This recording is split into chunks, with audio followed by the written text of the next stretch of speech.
It's 8 o'clock. This is the UK Tonight. Coming up, the Home Secretary sets the government on a collision course with human rights lawyers and its own MPs, with plans for a radical overhaul of the UK asylum system. Among those plans, a longer wait for refugees to earn permanent settlement, a ban on repeat appeals against asylum decisions, and Trump-style visa bans for countries that don't cooperate on the return of illegal immigrants. Shabana Mahmood says the plans will stop illegal immigrants asylum shopping their way across Europe and will unite a divided country. Some on her own benches think she's gone too far. Some opponents say she hasn't gone far enough. We'll get both sides of the debate. Also ahead, a family's mission to tackle knife crime in their son's name. Harvey Wilgoose was stabbed and killed by a classmate in Sheffield in February. We'll hear from Harvey's parents as they begin their campaign to put a bleed kit in every school in the city.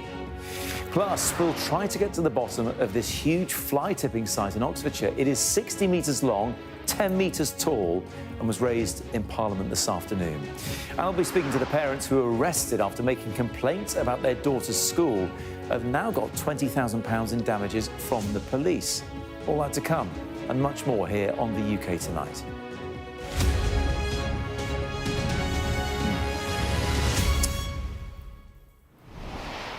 Good evening. The Home Secretary has vowed to tackle what she called asylum shopping by illegal immigrants as she set out her controversial plans to toughen up the system in the House of Commons this evening. Shabana Mahmood announced sweeping changes designed to make the UK less attractive to asylum seekers. Among them, a quadrupling of the waiting period for refugees to be granted full settlement. In passionate exchanges, the Home Secretary swore as she shared her own experiences as the child of immigrants, but she insisted the system is broken and it is her moral mission to fix it. Our political correspondent, Tamara Cohen, has this. The British people have repeatedly voted for controlled immigration. If you enter Britain illegally, you will be detained and swiftly removed. People will only stop coming here illegally when they know that they cannot stay here. Conservative Home Secretaries who wanted to toughen up the asylum system. The Home Secretary. Now a Labour one says she'll bring in the most sweeping reforms of modern times to control numbers. The burden that has fallen on this country has been heavy.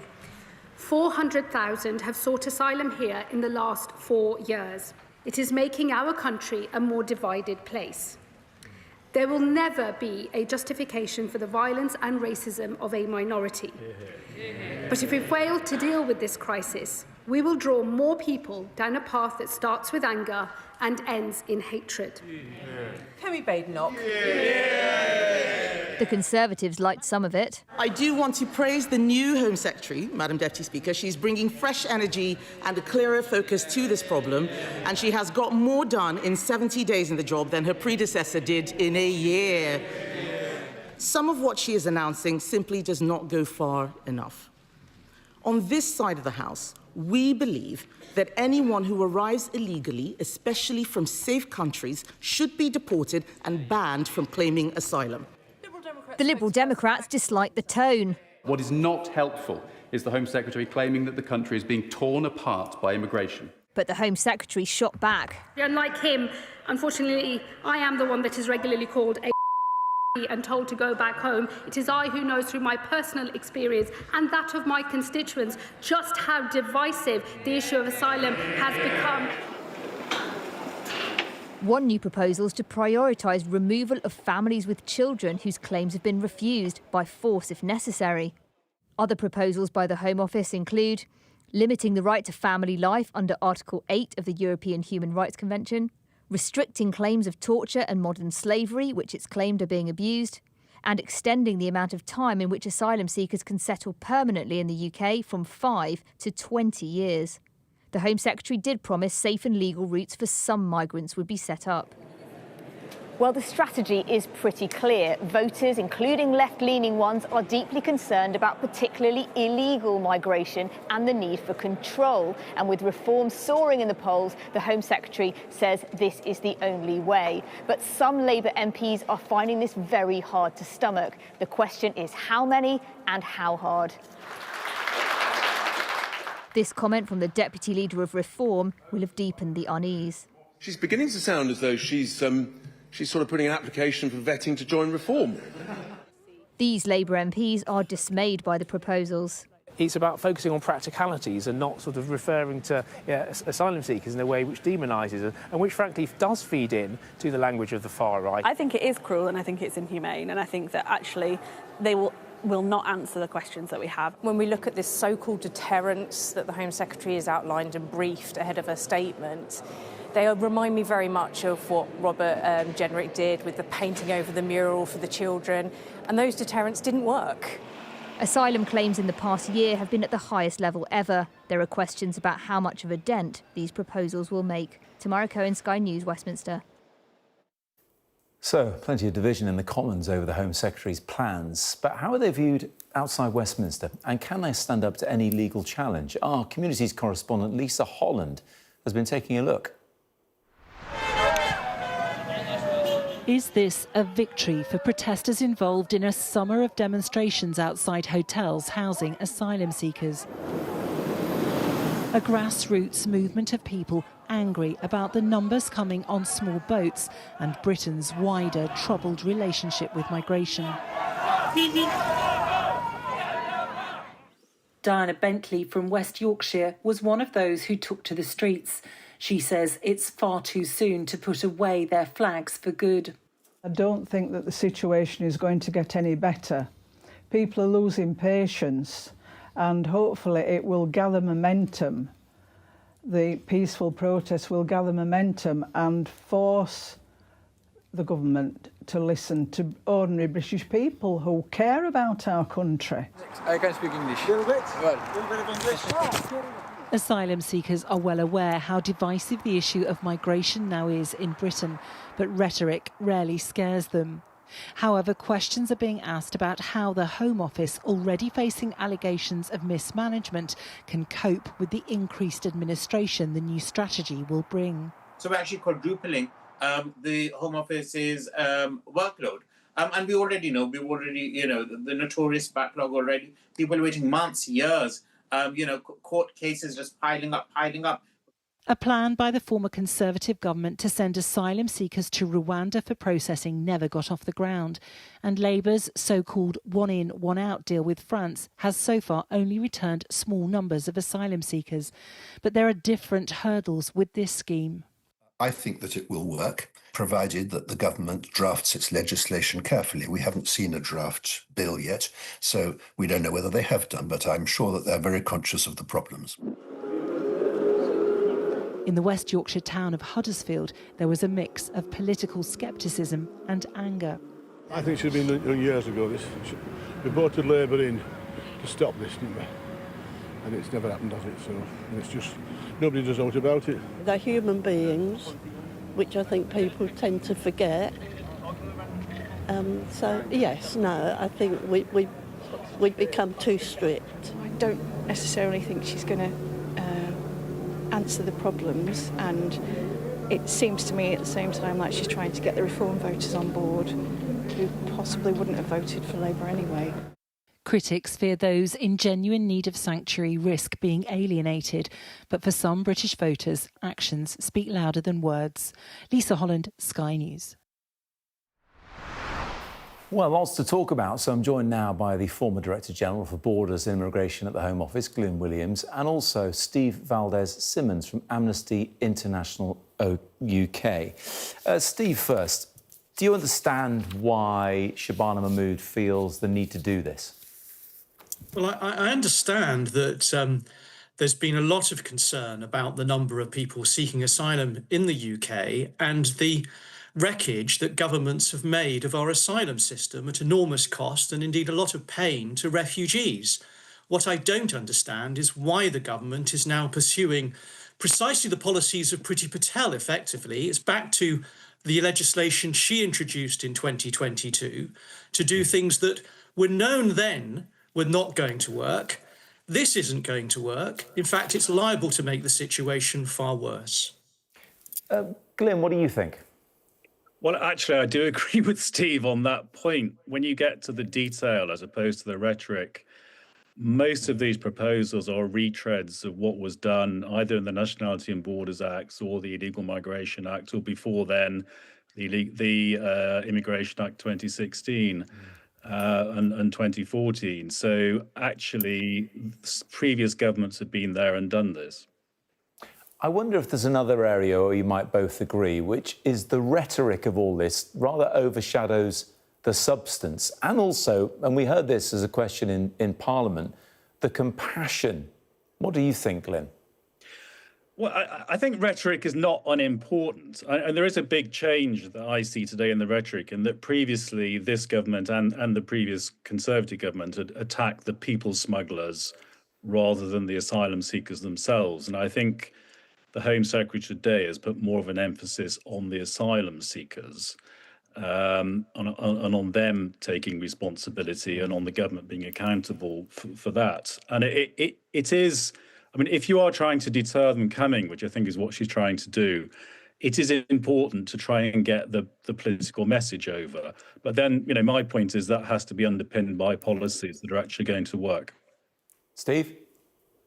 Well, I think the difficulty is that both the Home Secretary today and indeed the Prime Minister explicitly recognised that we are living in an increasingly volatile world. What I don't understand, therefore, is how they possibly think that in such a world there are going to be fewer people in need of seeking asylum, in which case simply trying to bear down on people seeking asylum to this country isn't going to help anything. In fact, it's going to exaggerate the problem elsewhere, which is everybody else is bearing down on people seeking asylum.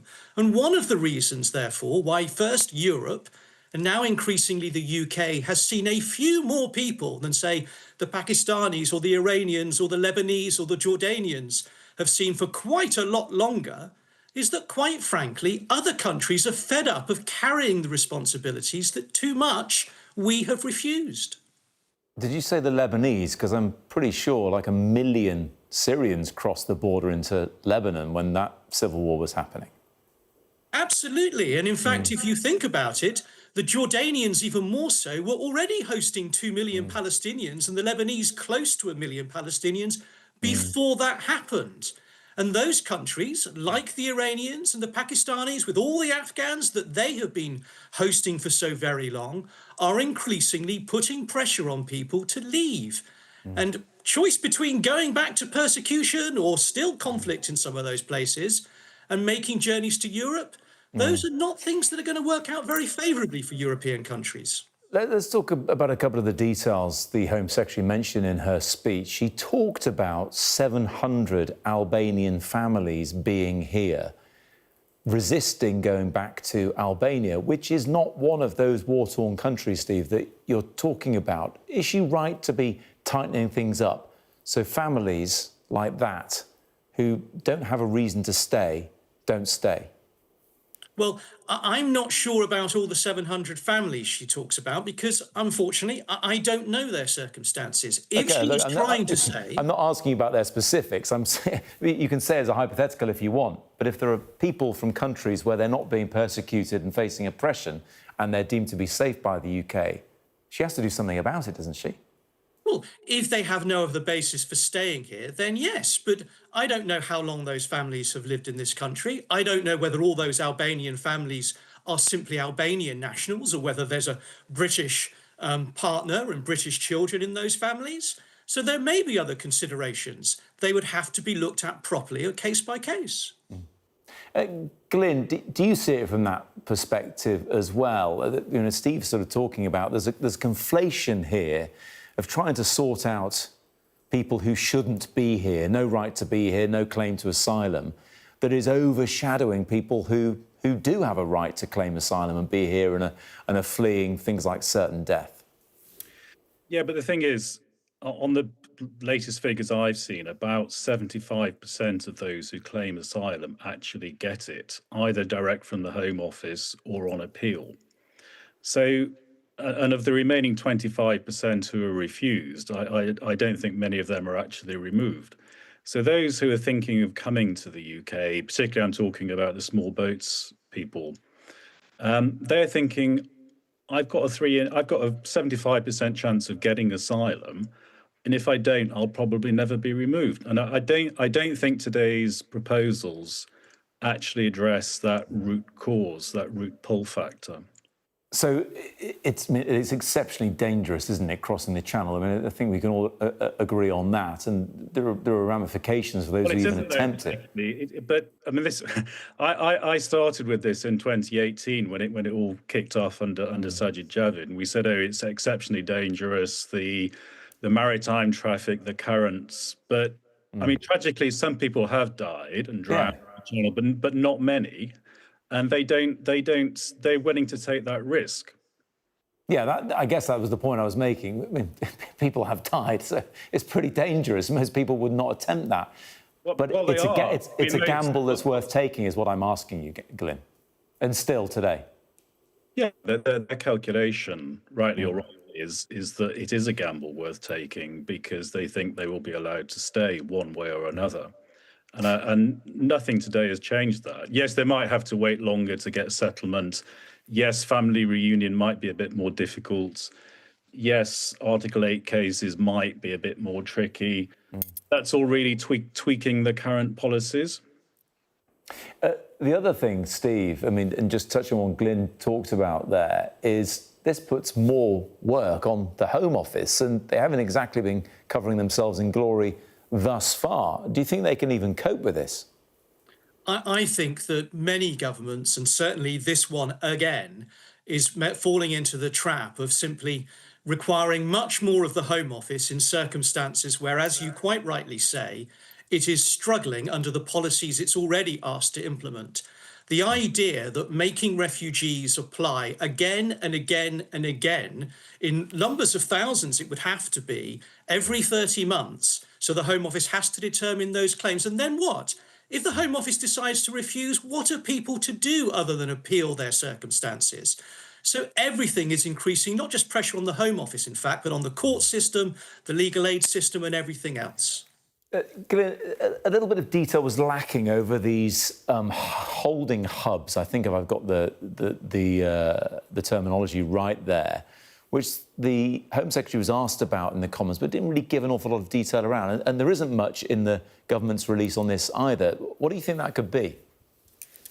I think you mean the returns hubs. Sorry, yes, the returns hubs, that's it. Third countries. Well, I don't know, because when I was in the Home Office, we scoured the world for countries willing to take refugees from us, and we only found Rwanda.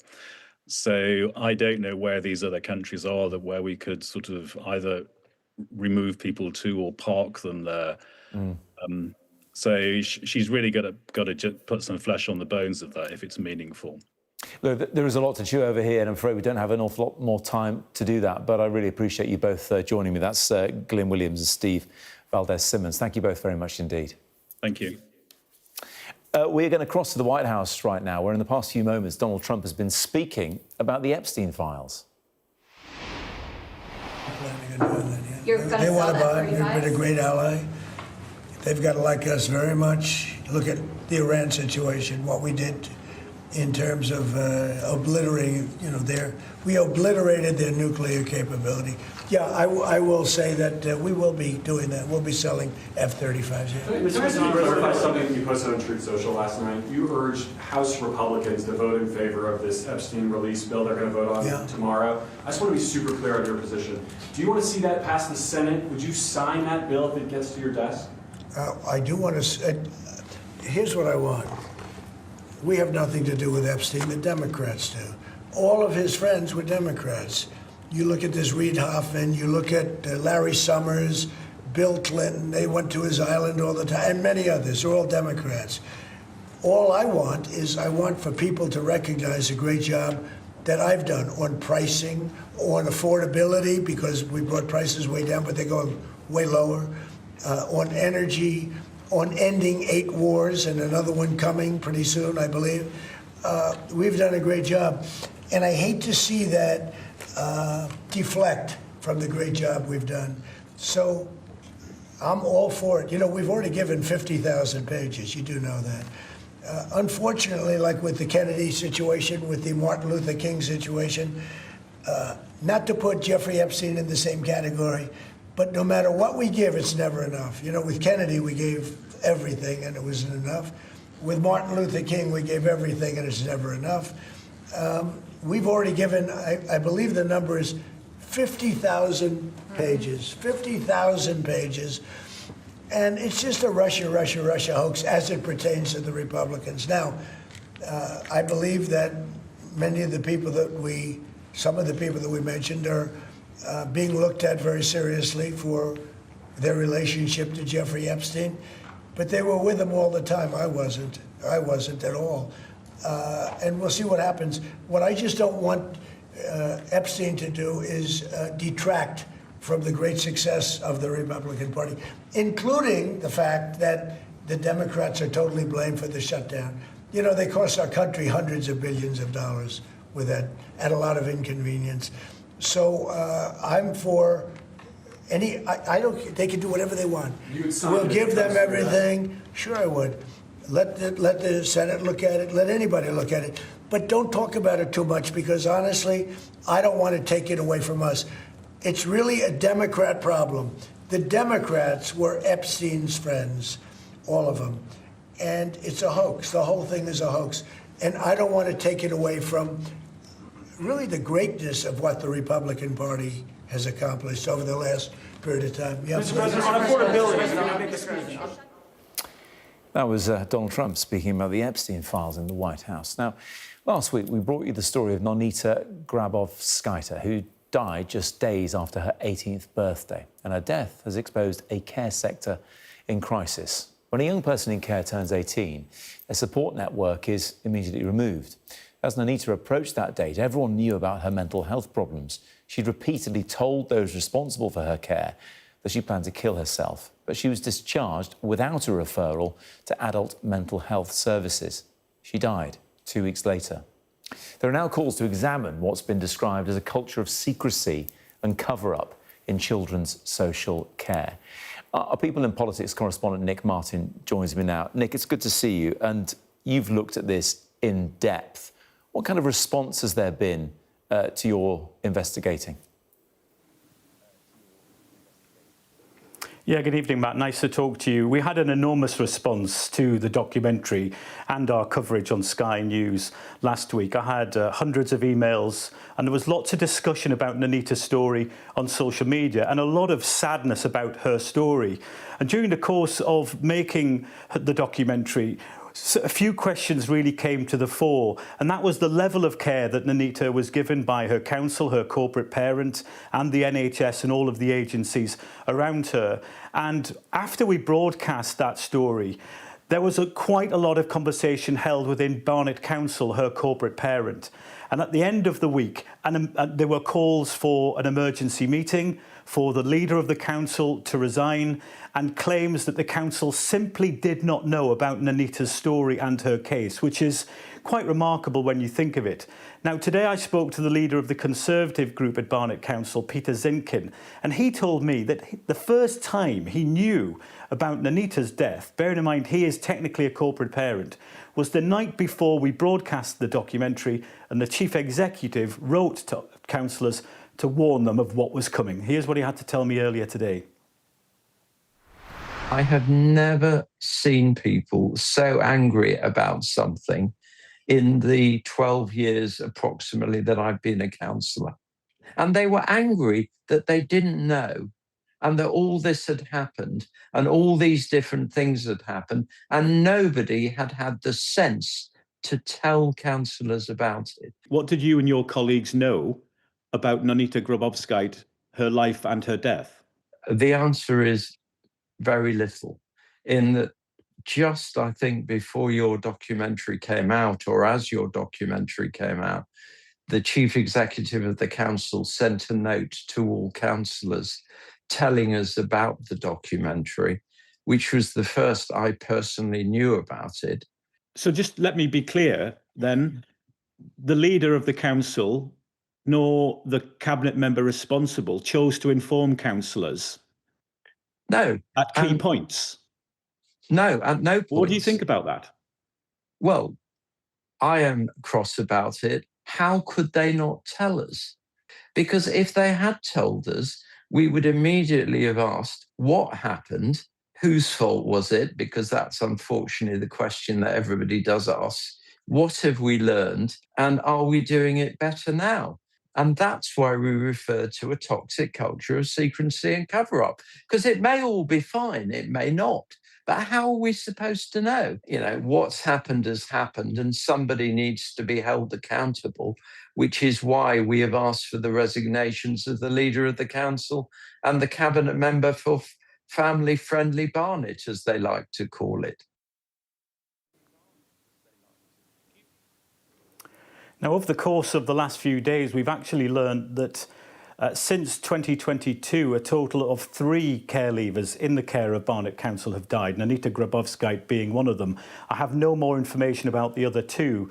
But Barnet Council, you know, could be any other council in the country. All councils are severely stretched. But the way that Barnet handled this, there are now some serious questions. And this was raised in Westminster today. Nanita's story raised at the Public Accounts Committee. This is the mention that they had for her today. You may be aware of the death of Nanita Grabowskite, I hope I pronounced her name correctly, who took her life at 18 after she'd moved out of the children's social care system into the adult social care system. And it seems as though there may be a gap there. She begged her local CAMS for one more meeting before she transferred, and she was denied that. A Sky News analysis found that 91 care leavers aged between 16 to 25 died in the past year alone, almost 2 every week. What should we do about this gap between children's and adult social services to prevent these sad young people losing their lives?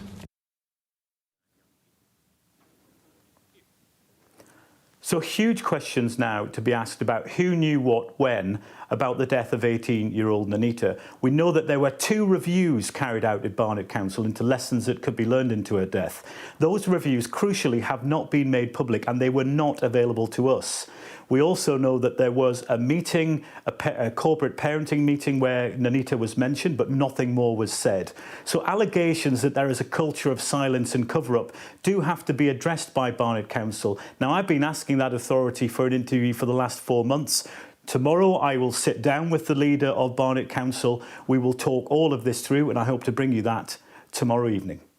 Nick, really appreciate that. And if you want to hear more about Nanita's story, you can watch Nick's documentary. I really urge you to. It's called A Girl Unseen. You can find it on our website and on our YouTube channel as well. And of course, if you're affected by this story or any other, you can contact the Samaritans at any time. Their number is 116 123, or you can email joe@samaritans.org. Still to come here on the UK Tonight, we'll be hearing from the family of murdered teenager Harvey Wilgoose as they deliver bleed kits to schools across Sheffield. Also ahead, this mountain of waste dumped illegally in an Oxfordshire field. We'll try to find out just how it got there. And fight or farce? We'll be talking about Anthony Joshua's bout with the YouTuber Jake Paul.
we are under Israeli military restrictions in terms of some of the things that we can film, but it's important to be in there. What a slow drive for the president as he approaches his golf club. 4 more years! Free wherever you get your news.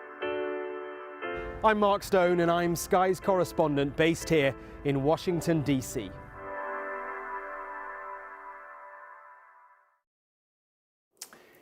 Now, the family of teenager Harvey Wilgoose, who was stabbed to death during a school lunch break, have now delivered 15 bleed kits to schools around Sheffield. 15-year-old Harvey was murdered by another student back in February this year. His killer was detained for life with a minimum term of 16 years. Now, Harvey's parents say they believe their son might still be alive if his school had one of these specialist first aid bleed packs. Our North of England correspondent Katerina Vitozzi has been speaking to Caroline and Mark Wilgoose and asked them how they've been coping since Harvey died. We're not good. The longer it goes on, the more we're missing him. Just keep him busy doing things like this. That's what my focus is for our Harvey's legacy, really, and to make, you know, campaigning for safer schools. And it's Harvey's 16th birthday coming up. Yeah, so we've organised a race night the day before his birthday, and obviously we're going to celebrate his birthday the best we can. And a race night to raise money for the charity that you've created in his memory. Yeah. Harvey's Hub. Tell us about Harvey's Hub. We're hoping to set up a youth club, and we do things for the children in our community. We've done summer camps, football events for just putting it all into kids in community to make things somewhere for them to go, where Harvey would have loved, because he loved socialising. And how important has it been for you to do things like this in Harvey's memory? It's really important because I see so like with the knife archers, when they've been going into schools, it's changing things, and that's what's keeping me going. Tell us about why we're here today then. What is it that you are launching here? Today we're going to give 15 bleed kits out to schools. Hindhouse School has come forward. They were the first ones to come forward to accept one. We're splitting into 2 groups. I'm going to give another 7 out, and Courtney's going to give another 7 out to different schools, and All Saints is one of those schools that's accepted it as well. That's Harvey's school? Yeah. How difficult will it be to be at the school? Because I know on the day that Harvey died, Mark, you were outside, weren't you? Yeah, it's going to be really difficult, that. But, you know, we've got to do it. They've accepted it, so we'll go and take it in. So a bleed kit, it's an advanced first aid kit. Yeah. Stops chest wounds, different stuff in there for different parts of your body, basically. It's not just for stab wounds, it's for anything, for car accidents, for there were a girl that self-harmed, it saved her life. It's for all different things, and that's why I think they're important to have them in schools. Because like the campaign that you've led to introduce knife archers into schools, you think things like this can make a real difference? And this is, for me as well, it's affordable, it's cheap, and it's a good fix, but it's affordable. And it does save people's lives. It's £103 for a kit. What is the response you've had from other parents when they've seen these campaigns that you've been leading, trying to bring these measures into schools, like the knife archers, like the bleed kits? You know, we've been commended for doing it, and they're happy, and they appreciate it's making schools safer. I think people know that there is a problem with knives now, and it's been more and more. So they are wanting knife archers in schools and bleed kits in schools. What is your ambition for, you know, the campaign around distributing the bleed kits, as well as your campaign for sort of knife archers in schools as well? I want knife archers and bleed kits in every school, as soon as. Do you think it could have made a difference in Harvey's case if these measures had been in place? We don't know. We don't know that answer. So that's another reason why I'm pushing for this. We'll never know. That was the mum and dad of Harvey Wilgoose. Still to come here on the UK Tonight, environmental campaigners call for the government to help clear up this, a mountain of illegal waste in Oxfordshire. We'll have more from the site. And I'll be speaking to the parents who were arrested after making complaints about their daughter's school and have now received a 20 grand payout from the police.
Police in Hertfordshire have paid out £20,000 in damages to a couple who were arrested after making complaints about their daughter's primary school.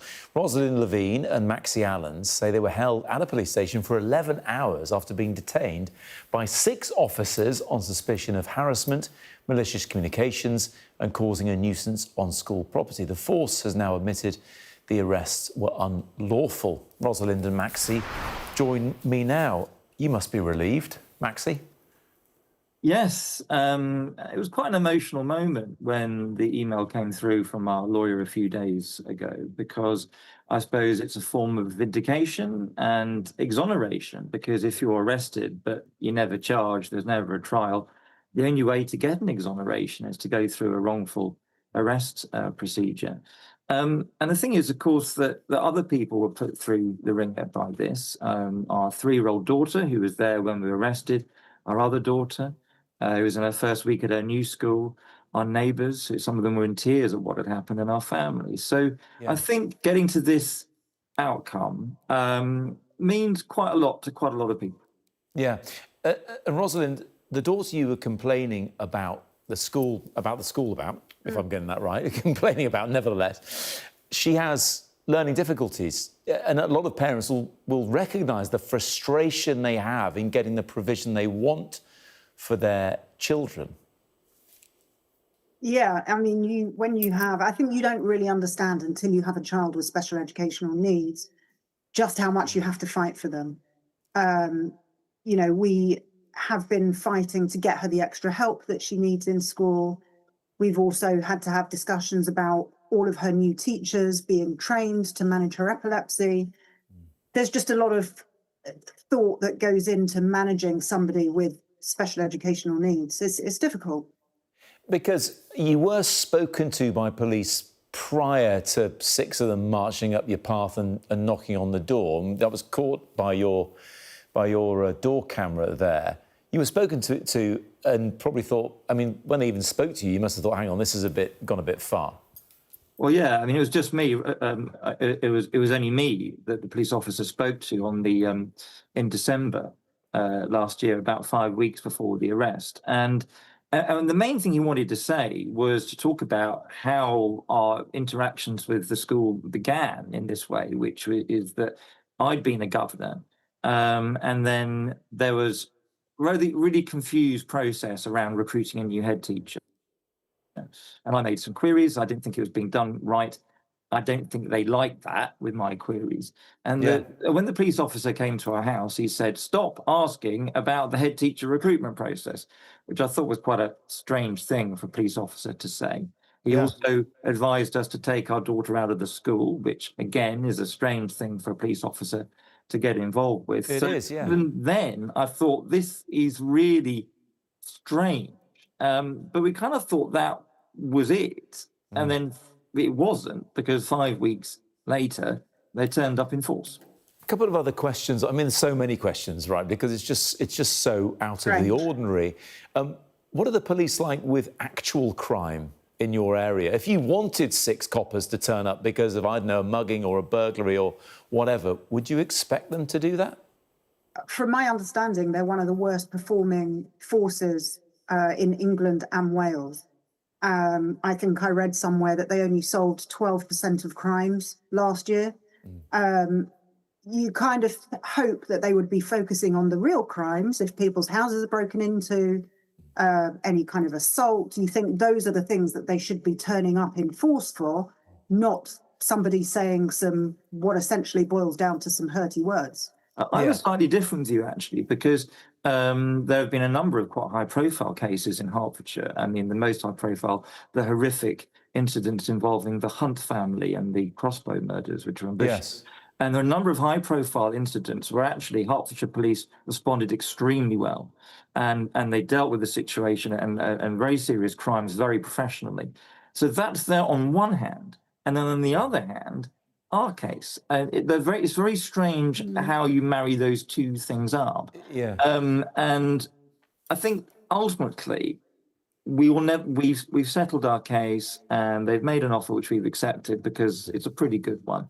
But there are questions about how this happened and who made the decision and why, which will now forever remain a mystery. We'll never find out how these decisions were made. Yeah, it is also a salient reminder to everyone else that when you go on a WhatsApp group, everyone's reading it. I mean, that has to be a reminder of this as well, doesn't it? Thank you. But the thing about that, though, is very quick, Maxie. That's quite an important part of the story, because if you have a private WhatsApp group, you don't really think that a public authority is going to be kind of collecting them and intervening and then storing them up to use against you. That's not on. We've seen that time and again, though, haven't we? People don't know who else might be on that group, and then it ends up going somewhere you don't expect it to. Yeah. Really appreciate you both joining us. Thank you very much indeed. I should say that a Hertfordshire Constabulary spokesperson said that whilst there are no issues of misconduct involving any officer in relation to this matter, Hertfordshire Constabulary has accepted liability solely on the basis that the legal test around necessity of arrest was not met in this instance. And of course, Rosalind had her own opinions on the constabulary, which we can't confirm right now, and obviously they can't respond to either. Now, the Environment Agency says it shares the public's disgust over a huge fly tipping site in Oxfordshire and has launched a full investigation. The absolute mountain of rubbish near Kidlington is at least 60 metres long and 10 metres high. It is the latest incident in a growing issue, as I'm sure you realise, across the country, believed to be driven by organised criminal gangs. Sky's Rachel Venables has more on this now. As wide as the river running past it, this 60-metre-long island of shredded waste. Rubbish dumped on an industrial scale. A horrifying sight, but one that's become horrifyingly familiar in this country. The 3-acre site sits parallel to the A34, with the River Cherwell running alongside here. This satellite image from last April shows it mainly covered by grass. It stays like this at least until the end of March 2025. But within 12 weeks, the whole site is cleared. An excavator is visible. Just 3 months later, by the 22nd of September, the whole area filled with waste. In many ways, this location is perfect. Yes, you have that main road right next to the piles of rubbish, but the line of sight would have been blocked by those trees, which means most people wouldn't have had a clue the dumping was happening. Now the authorities have a huge task on their hands. Firstly, to work out who's responsible, and secondly, to find out who is going to pay the potentially millions of pounds to clean it all up, and how. The cost of clearing this up could be more than the total annual budget of the council area that we're in. We really need the government to step in at this point just to make sure that it gets cleaned up as quickly as possible. Sky News has been investigating the boom in waste crime, from Wigan to Hertfordshire and Kent. The rise in organised fly tipping and illegal dump sites, costing us an estimated £1 billion every year. Last month, the House of Lords called for an inquiry into waste crime. On Monday in Parliament, an urgent question. Criminal gangs are carefully planning operations to dump industrial waste in the countryside. They earn millions of pounds in illegal earnings without a thought for the health of people or animals, nor the damage to soil, water or air. This government is committed to tackling waste crime, which is a blight on local communities and the environment and damages legitimate businesses. Over and over again, these sites keep appearing across the country, with police, politicians and the Environment Agency all seemingly scrambling to catch up. Rachel Venables, Sky News in Kidlington.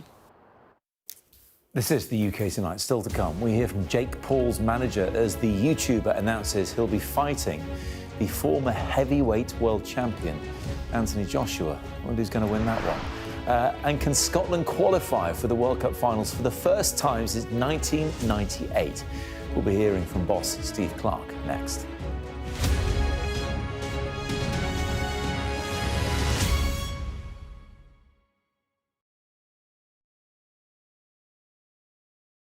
Eastern Libya is the new doorway to Europe for people being smuggled from Africa and Asia. We are close to Greece. You can see it. We've obtained unprecedented access to the authorities. Do you feel you're just scratching the surface? We've been on the raids, out with the Coast Guard, Absolutely desperate. and inside the detention centres. How did you cope with that? To find what's pushing people to Europe and what's driving the authorities here to stop them. Mayhem in the Middle East, rippling in America's West. Get back! Get back! The resolve of these protesters is now being seriously tested. I saw police being forced or pushing young men and women to the ground as they made almost 100 arrests. None of this is a peaceful protest. I'm Martha Kellner and I'm Sky's US correspondent based here in Los Angeles. How are you feeling? I am angry. It is an anti-woman agenda. Will the cold affect your voters? Well, we have a lot of tremendous support, but it's nasty out there. Anybody else? Should the Defence Secretary and the Vice... Wait, what country are you from? The UK? Okay, we don't give a crap about your opinion and your reporting. Why don't you go back to your country where you have a major migrant problem? President Biden, do you trust President Xi? President Biden says that this meeting went well. He said real progress was made on a whole host of issues. Will your candidates win? I hope so. I think they will. I think they're great candidates. There's no doubt that Kamala Harris and her team are harnessing the power of social media. Do you think Kamala is brat? Kamala's brat. Are you scared? Yeah, we were scared. It was terrible. Strong wind, building tearing down. As them say, God works, so we can't do nothing. The people here know that worse storms may well be on their way. Sky News, get the full story first. Free wherever you get your news. Ghislaine Maxwell has pleaded not guilty to all 6 charges against her. Mum, how are you feeling today? Jeffrey said, you answer to Ghislaine, you just don't cross her.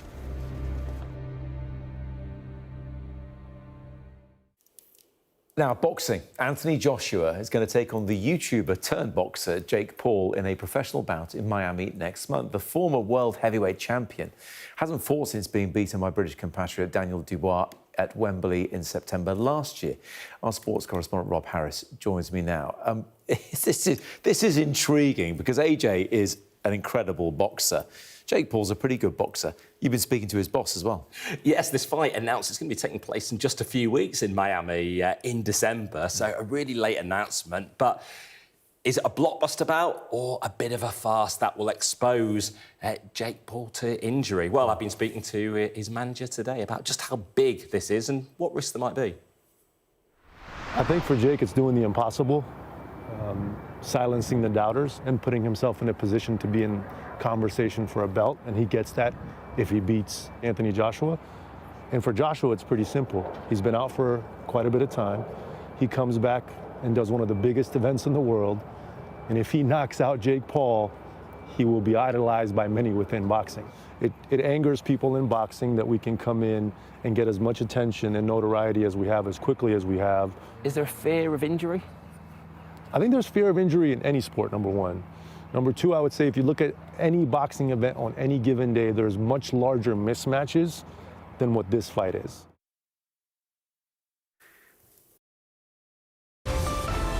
Staying connected is vital for business. Sky Business sponsors this report.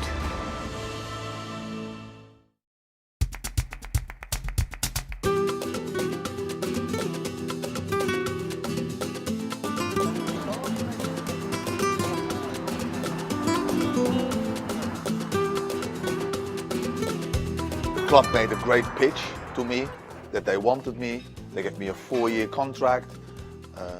All the stops were out. They made me feel really welcome. We arrived at the airport there in Madrid, and there were 50, 30, 40, 50 journalists, cameras, and we thought, oh, they come for this movie star, you know? Suddenly we see, Jesus Christ, Jimmy, it's for you.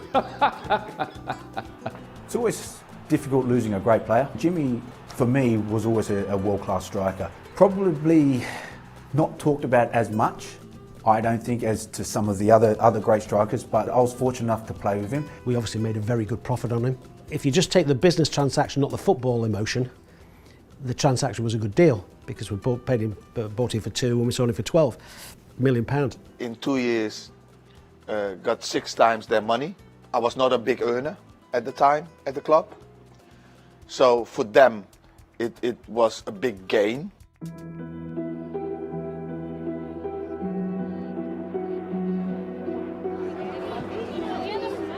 He's settling into his new surrounds, the player renamed Judas Floyd Money in the Bank when he was drummed out of Ellen Road.